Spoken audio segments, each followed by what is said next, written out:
आज सागर शहर में उत्तम क्षमा पर्व धूमधाम से मनाया गया। इस खास मौके पर जैन समुदाय ने एक विशाल जुलूस निकाला, जिसमें सागर शहर के लोग बड़ी संख्या में शामिल हुए। जुलूस का आयोजन सुबह से ही शुरू हुआ और इसके लिए विशेष तैयारियां की गई थी।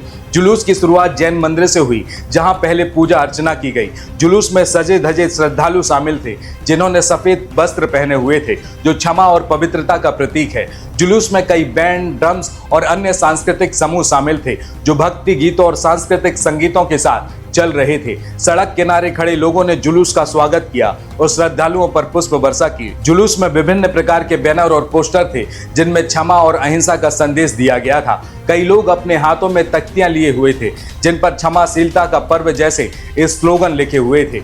जुलूस में उपस्थित साधु संतों का विशेष सम्मान किया गया। उनके साथ चलने वाले श्रद्धालुओं ने उनके प्रति आस्था और श्रद्धा प्रकट की। जुलूस के दौरान समुदाय के सदस्यों ने एक दूसरे से क्षमा मांगी और एक दूसरे को शुभकामनाएं दी। उन्होंने बताया कि क्षमा केवल व्यक्तिगत स्तर पर नहीं, बल्कि समाज और विश्व के लिए भी अत्यंत आवश्यक है। इस पर्व ने सभी को एकजुट किया और सामूहिक क्षमा की भावना को प्रबल किया है। जैन समुदाय का यह आयोजन न केवल धार्मिकता का प्रतीक है, बल्कि एक सामाजिक संदेश भी फैलाने वाला था, जो सभी के दिलों में शांति और प्रेम की भावना को जगाता है। आज का दिन सागर शहर के जैन समुदाय के लिए एक यादगार दिन रहा, जिसमें उन्हें अपनी संस्कृति और मूल्यों की ओर और अत्यधिक प्रेरित किया है। अगर आप इस चैनल पर नए हैं तो अभी हमारे चैनल को सब्सक्राइब करें and don't forget press the bell icon to get all the notification for our upcoming video. Maa Sharda enterprises के साथ अपने सपनों का घर बनाएं। आधुनिक फर्नीचर की नई रेंज, होम डेकोर के नवीनतम ट्रेंड्स, कस्टम डिजाइन, उच्च गुणवत्ता वाले उत्पाद, कस्टमाइजेशन एवं सुरक्षित और सस्ते इंस्टॉलेशन की सुविधा उपलब्ध है।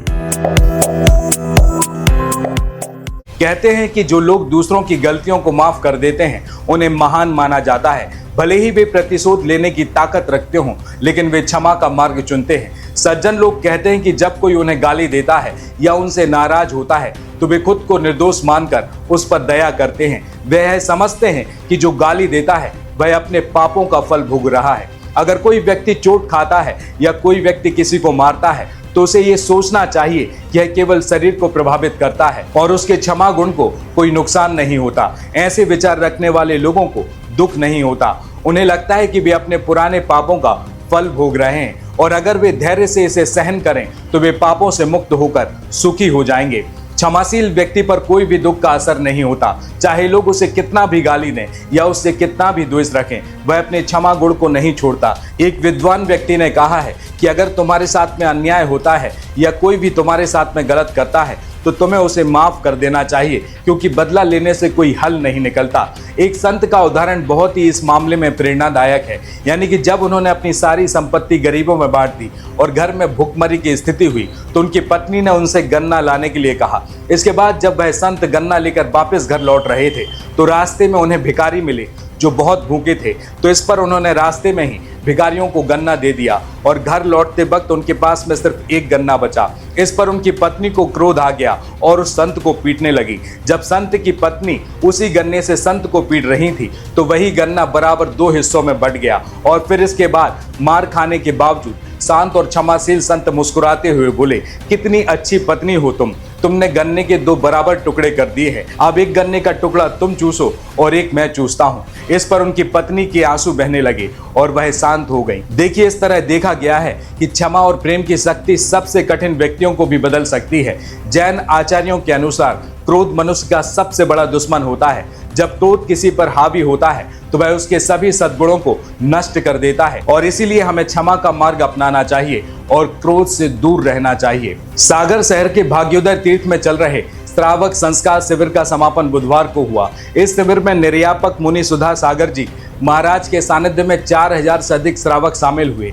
इनमें से 40 श्रावकों ने 10 दिन का निर्जला उपवास रखा, यानी उन्होंने ना तो कुछ खाया और ना ही कुछ पानी पिया। उपवास के दौरान वे पानी से भी कुल्ला नहीं करते थे और नहाते समय पानी मुंह में जाने से रोकने के लिए होंठ चिपकाए रखते थे। इस 10 दिन के उपवास से उनकी आंतें सिकुड़ जाती हैं। जब वे उपवास तोड़ते हैं तो पहले गर्म पानी, काढ़ा और मुनक्का जैसी गर्म चीजें लेते हैं।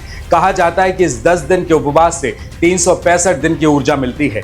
इस उपवास के दौरान श्रावकों को ना तो कोई शारीरिक समस्या होती है और ना ही परिवार की याद आती है। वे बाहरी दुनिया से दूर रहकर तपस्वी का जीवन जीते हैं। देखिए, इस शिविर में परिवार, मोबाइल और पैसे से 10 दिन तक दूर रहकर ब्रह्मचर्य का पालन कराया जाता है।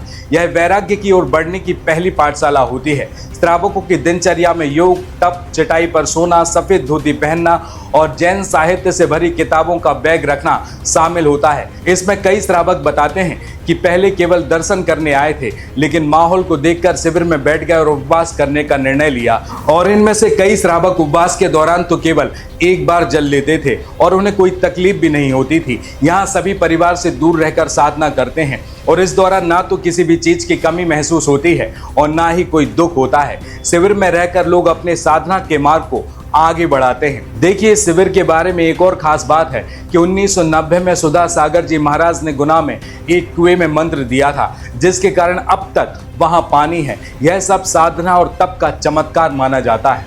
नमस्कार।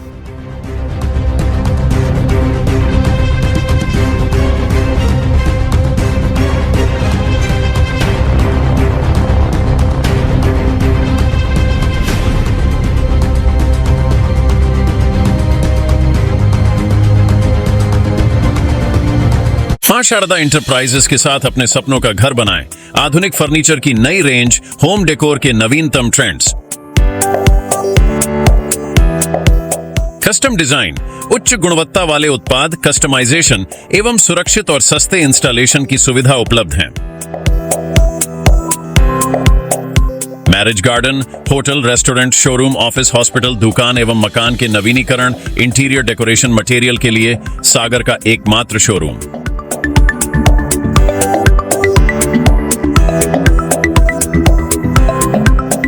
Waterproof, fireproof UV marble sheet, PVC low-wares 2G, 4G और 5G PVC panels, WPC low-wares और wallpaper के साथ। Drawer, sofa set, single bed, double bed, अलमीरा, ड्रेसिंग टेबल और आर्टिफिशियल ग्रास के साथ बहुत कुछ। होम कंसल्टेशन, डिजाइनिंग के लिए सलाह, फाइनेंस और EMI की सुविधा भी उपलब्ध है। तो फिर आज ही विजिट करें और आसान किस्तों में फर्नीचर अपने घर ले जाएं। हमारा पता है मां शारदा इंटरप्राइजेस, श्री राघव जी मंदिर परिसर, स्टेट बैंक वाला हाल, श्री सत्यनारायण मंदिर की घाटी के सामने, बड़ा बाजार, सागर, मध्य प्रदेश। हमारा नंबर है 7000 रिपब्लिक सागर मीडिया को सब्सक्राइब अवश्य करें और आप हमारी आने वाली सभी वीडियो को देखना चाहते हैं तो आपको उसके लिए घंटी जरूर दबानी पड़ेगी, ताकि आपको सभी वीडियो की नोटिफिकेशन समय समय पर मिलती रहे। रिपब्लिक सागर मीडिया पर जो भी वीडियो आएगा वह सच की कसौटी पर कसकर ही आएगा।